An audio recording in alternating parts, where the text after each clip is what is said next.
ابھی کل کی بات ہے کہ ہم اپنے ملک کی آزادی کے لیے رو رہے تھے اور تمام دنیا میں ہندوستان کی قومی جاگرتی کا شور مچ گیا۔ کیا کیا نقشے نہیں ہیں جو ہم نے آزاد ہندوستان کو نہیں بنائے، اور کیا کیا خواب نہیں ہیں جو ہم نے قومی زندگی کی نئی اٹھانوں سے نہیں دیکھے۔ آج وہ سب کہاں چلے گئے؟ کیا ہمارے دماغ کے کسی کونے میں بھی ان کی پریشانی باقی رہی؟ کیا ان کی بوباس بھی کوئی اس بدبخت آب ہوا میں سونگ سکتا ہے؟ ہماری آزادی کے مخالفوں نے ہمیشہ کہا تھا کہ ہندوستانیوں کے ہاتھ پاؤں جب تک غلامی کے بندھنوں سے بندھے ہوئے ہیں اسی وقت تک امن چین ہے۔ جہاں یہ بندھن ٹوٹے اور انہوں نے ایک دوسرے کی گردنیں کاٹنا شروع کر دیا، آج آزاد ہندوستان کو اس کی زندگی کا سب سے بڑا خطرہ پیش آ گیا۔ وہ ایک بڑی گہری خندق کے کنارے کھڑا ہے، اس کی قسمت ادھر میں جھول رہی ہے۔ یا تو اسے خندق میں گرنا ہے یا چھلانگ مار کے صحیح سلامت پار اتر جانا ہے۔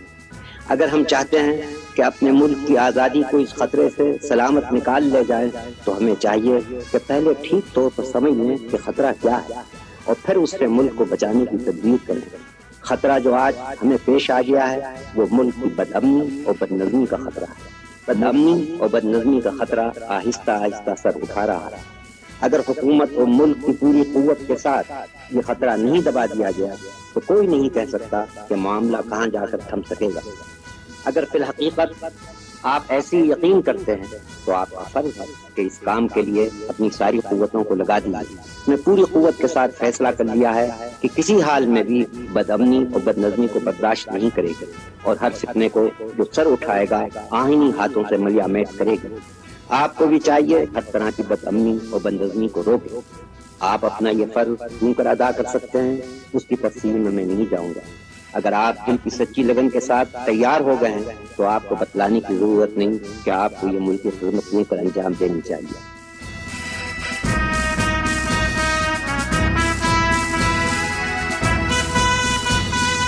مولانا ابوالکلام آزاد۔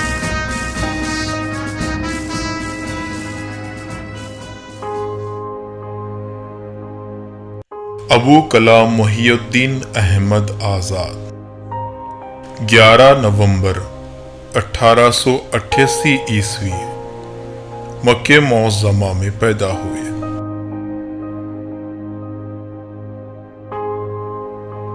مولانا ابو کلام آزاد کا اصل نام محی الدین احمد تھا۔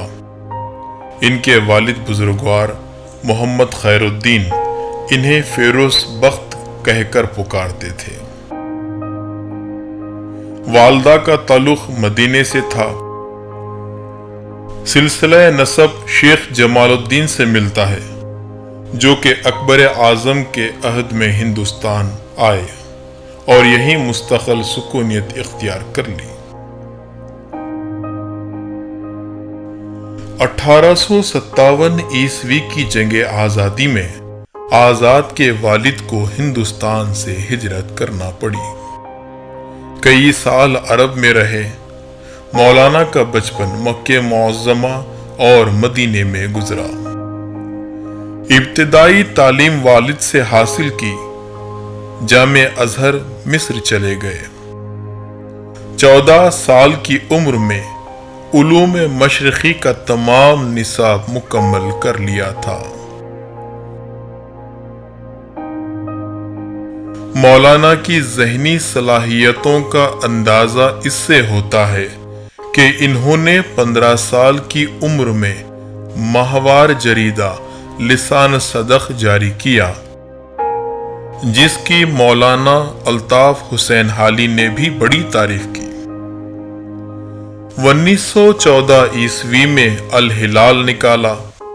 یہ اپنی طرز کا پہلا پرچہ تھا۔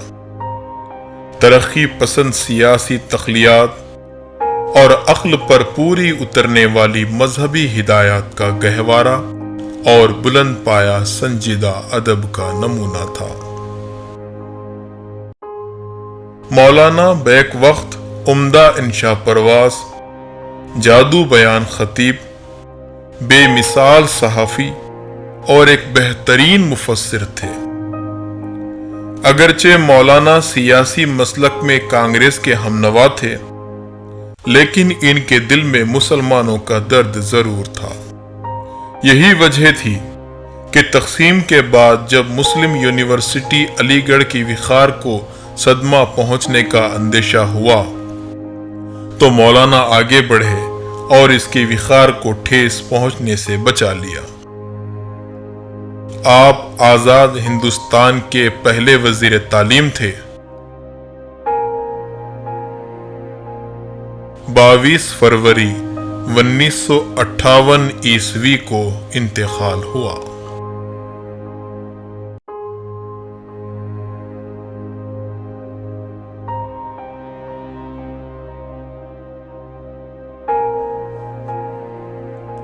آؤ عہد کرو کہ یہ ملک ہمارا ہے، ہم اسی کے لیے ہیں اور اس کی تقدیر کے بنیادی فیصلے ہماری آواز کے بغیر ادھورے ہی رہیں گے۔ آج زلزلوں سے ڈرتے ہو، کبھی تم خود ایک زلزلہ تھے۔ آج اندھیرے سے کانپتے ہو، کیا یاد نہیں رہا کہ تمہارا وجود ایک اجالا تھا؟ یہ بادلوں کے پانی کی سیل کیا ہے کہ جب تم نے بھیگ جانے کے ڈر سے اپنے پائنچے چڑھا لیے ہیں؟ وہ تمہارے ہی اسلاف تھے جو سمندروں میں اتر گئے، پہاڑوں کی چھاتیوں کو رون ڈالا، بجلیاں آئیں تو ان پر مسکرائے، بادل گرجے تو خیخہوں سے جواب دیا، آندھیاں آئیں تو ان سے کہا تمہارا راستہ یہ نہیں ہے۔ یہ ایمان کی جانکنی ہے۔ شہنشاہوں کے گریبانوں سے کھیلنے والے آج خود اپنے ہی گریباں کے اتر بیچ رہے ہیں اور خدا سے اس درجہ غافل ہو گئے ہیں کہ جیسے اس پر کبھی ایمان ہی نہیں تھا۔